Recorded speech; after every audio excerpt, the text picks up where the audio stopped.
wabarakatuh.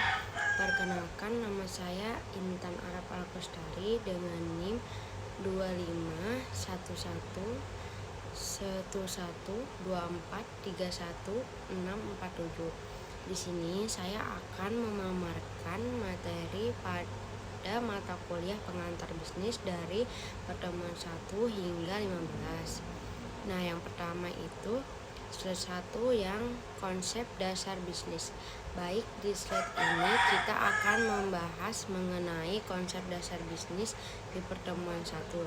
Di sini ada 3 alasan utama mengapa konsep bisnis itu sangat penting, yaitu untuk kontrol strategi, memacu pertumbuhan usaha, dan menyusun perencanaan yang matang. Sebagai contoh nyata, kita bisa melihat di studi kasus retail modern seperti Indomaret yang menggunakan pasokan otomatis berskala besar dibandingkan dengan toko kelontong konvensional yang lebih mengutamakan hubungan personal dan fleksibilitas. Oke, baik. Di slide yang kedua ada tanggung jawab atau jawab sosial. Selanjutnya di slide ini kita membahas tentang etika dan tanggung jawab sosial di pertemuan 2. Setiap manajer wajib memahami etika manajerial sebagai panduan perilaku benar atau salah. Di sini kita juga mengidentifikasi 5 pemangku kepentingan CSR serta 4 sikap perusahaan terhadap tanggung jawab sosial. Mulai dari yang pasif yaitu obstruktif hingga yang paling aktif yaitu proaktif. Oke, baik, kita lanjut ke slide yang ketiga.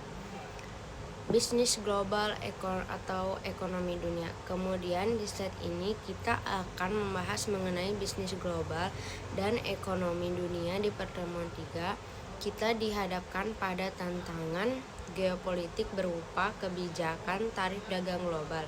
Ada 5 indikator utama kelesuan ekonomi dunia saat ini. Salah satunya adalah perlambatan pertumbuhan ekonomi. Meski demikian, kinerja Indonesia masih mencatatkan surplus pada neraca non-migas melalui komoditas seperti CPO dan batu bara. Oke, baik, kita lanjut ke slide 4. Bentuk-bentuk kepemilikan bisnis. Nah, di slide ini kita membahas tentang bentuk-bentuk kepemilikan bisnis di pertemuan 4 secara umum. Kepemilikan bisnis terbagi menjadi beberapa jenis.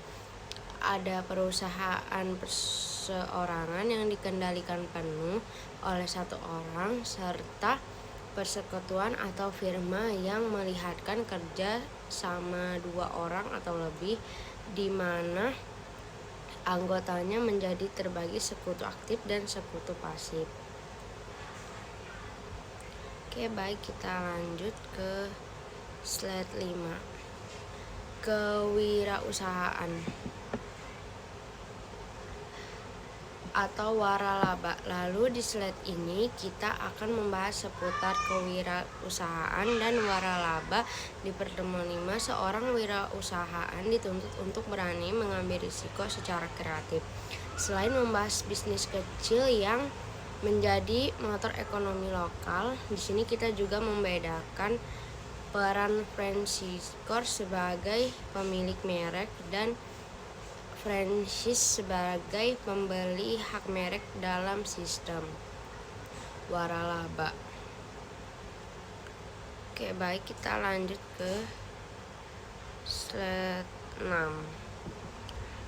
Slide 6 adalah proses bisnis atau business plan. Berikutnya di slide ini kita membahas tentang proses bisnis. Di pertemuan 6 terdapat 5 tahapan penting dalam kewirausahaan yang dimulai dari identifikasi peluang hingga manajemen pertumbuhan agar operasional berjalan terarah.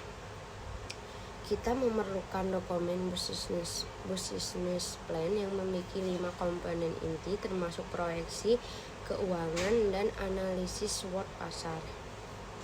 Oke, baik, kita lanjut ke slide yang ketujuh. Slide ketujuh adalah manajemen bisnis strategi. Lanjut ke slide berikutnya. Di slide ini kita membahas mengenai manajemen bisnis dan strategi. Di pertemuan 7, manajemen memiliki 4 fungsi fundamental, yaitu planning, organizing, leading, dan controlling.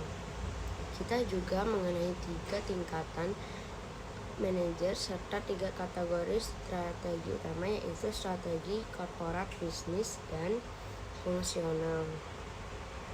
Oke, baik, kita lanjut ke slide 8.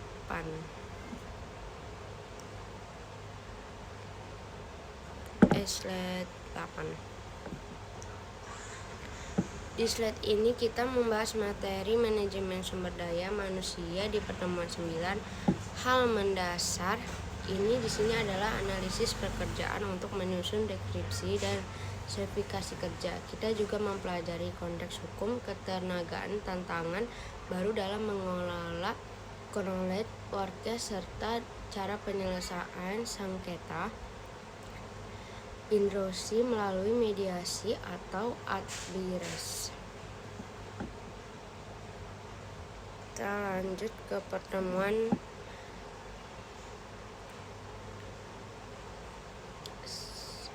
yang pertama kita ke pertemuan baik di slide 10 manajemen pemasaran. Kemudian di slide ini kita membahas tentang manajemen pemasaran.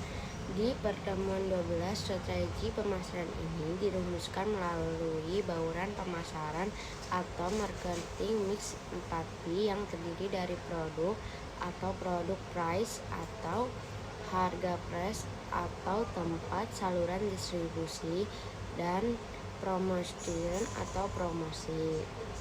Oke. Di slide 11 akuntansi laporan keuangan. Di slide ini kita membahas materi akuntansi dan laporan keuangan di pertemuan 13. Akuntansi berperan sebagai bahasa bisnis yang mengomunikasikan informasi keuangan. Fondasi utamanya bersandar pada persamaan dasar akuntansi, yaitu aset sama dengan kewajiban ditambah ekuitas. Di slide ke-12 manajemen keuangan. Lalu di slide ini kita membahas manajemen keuangan dan lembaga keuangan di pertemuan 14. Manajemen keuangan bertanggung jawab mengalokasikan modal kerja secara efisien. Di slide ini kita juga melihat peran manajer keuangan dalam menentukan struktur modal ideal dan mengelola arus kas harian perusahaan.